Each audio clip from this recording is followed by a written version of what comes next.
Asyhadu an la ilaha illallah wahdahu la syarikalah wa asyhadu anna Muhammadan abduhu wa rasuluh. A'udzu billahi minasyaitonir rajim. Bismillahirrahmanirrahim. Dalam pembahasan sebelumnya tentang sifat rububiyah Allah SWT, hubungannya dengan rahim, di mana manusia pun diciptakan dalam rahim itu berdasarkan sifat rububiyah secara bertahap, dari sesuatu yang tidak berarti secara bertahap berubah kemudian menjadi suatu bayi. Kemudian setelah lahir diasuh sama kedua orang tuanya, yang juga kedua orang tua itu secara alami memperlihatkan sifat rububiyah yang luar biasa manusia kedua orang tua itu, sehingga di dalam suatu doa dikatakan dalam perintah Allah Ta'ala, ada doa diajarkan selain berbuat baik, Rabbi irhamhuma kama rabbayani shaghira, yani ya Rabb kami, kasihanilah, rahmatilah kedua orang tua kami sebagaimana keduanya telah memelihara kami. Bahkan sifat kasih sayang rububiyah Allah SWT tadi bukan saja secara alami telah diperagakan oleh kedua orang tua, terutama ibu, bahkan sifat rububiyah Allah Ta'ala, kasih yang secara alami itu juga diperagakan secara alami oleh binatang. Kita tahu bagaimana seekor binatang yang betina ketika dia melahirkan anak, dia sangat agresif sekali, sangat luar biasa sekali dalam menjaga anak-anaknya.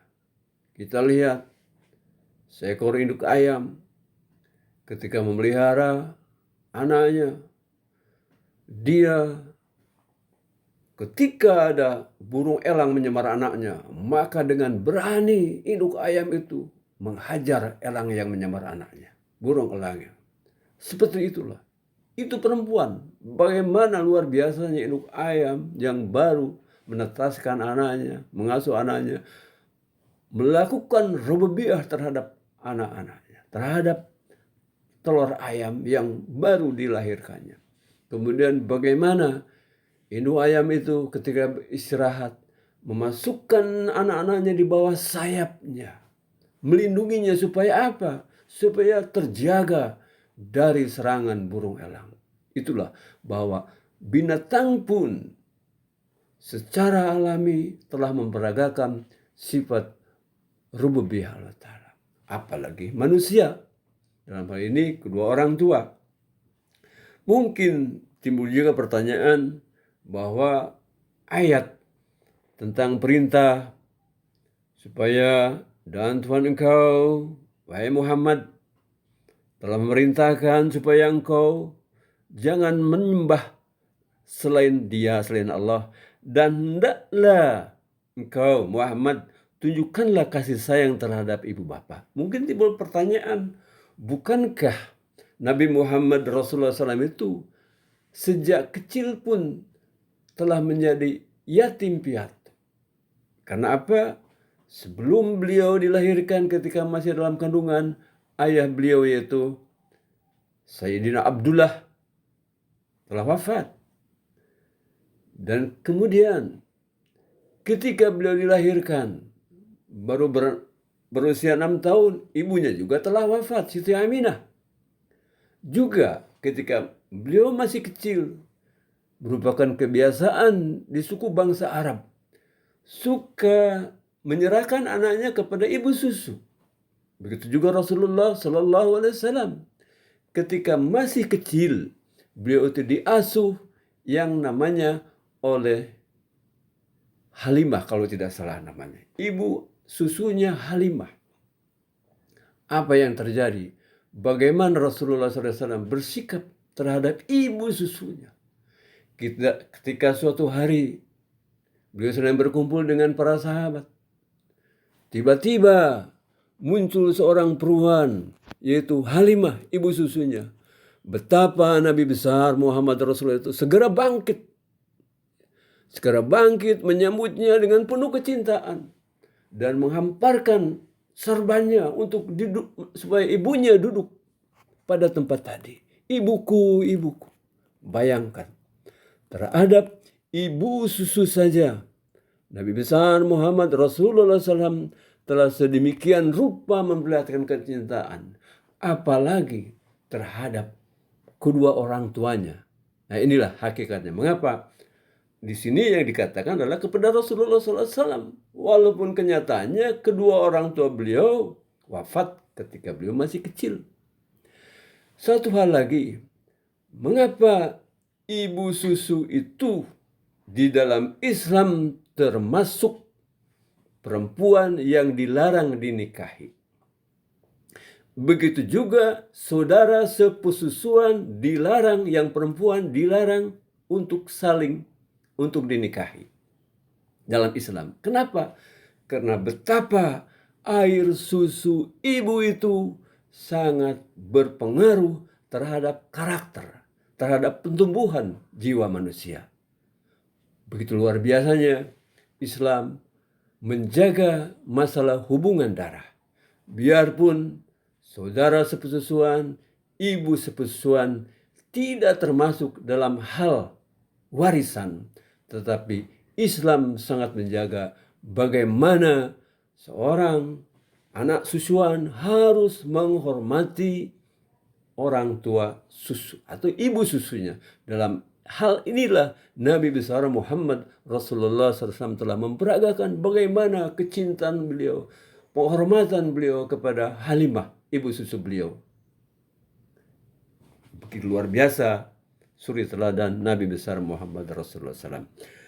Sebelumnya juga tadi terangkan bahwa tentang Luqmanul Hakim, bahwa beliau mengajarkan bahwa bersyukurlah kepada Allah, sebab barang siapa bersyukur kepada Allah, maka ia kebaikannya hanya untuk dirinya sendiri. Dan barang siapa tidak bersyukur, maka sesungguhnya Allah Maha Maha terpuji. Bayangkan, seorang anak diasuh dengan sifat rububiyah kedua orang tuanya atau oleh ibu susunya.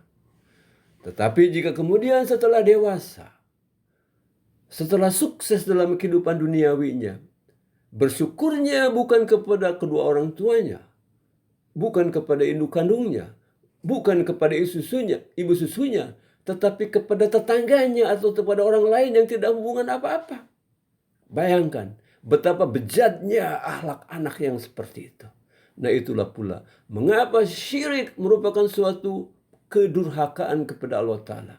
Sebab yang menciptakan alam semesta, yang menciptakan manusia adalah hanya Allah SWT. Oleh karena itu, betapa tidak beradabnya, betapa tidak berakalnya manusia ketika dia kemudian menyembah makhluk selain Allah sebagai sembahannya, sebagai tempat memohonnya, sebagai tempat memujinya, sebagai tempat bersyukurnya. Inilah sebabnya mengapa dikatakan bahwa syirik identik dengan pengkhianatan.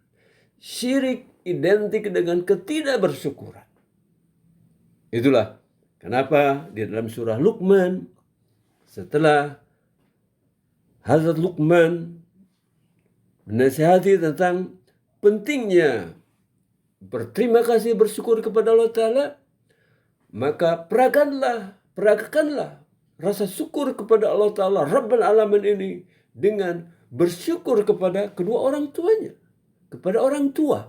Karena orang tua inilah yang secara alami memperagakan 4 sifat utama Allah Ta'ala itu, yakni Rabbiyat, Rabbul Alamin, Rahmaniyat, Maha Pemurah, Rahimiyat, Maha Penyayang, Malik atau Malik Yaumiddin. Ini secara sederhana, secara alami telah diperagakan oleh kedua orang tua. Oleh karena itu, orang tua adalah yang harus ditaati oleh anak-anaknya setelah Allah Ta'ala. Dikatakan, dan ingatlah tatkala Luqman berkata kepada anaknya sambil memberi nasihat, wahai anakku, janganlah kamu berbuat syirik terhadap Allah, sesungguhnya perbuatan syirik itu suatu keaniayaan besar.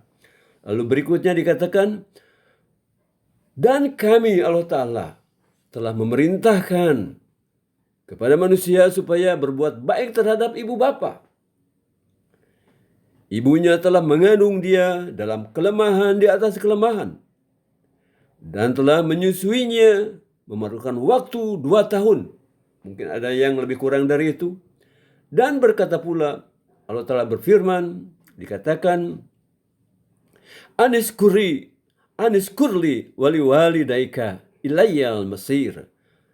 Bersyukurlah kepadaku, kata Allah Ta'ala, dan juga kepada orang tua engkau, karena kepada akulah kembalinya kalian semua.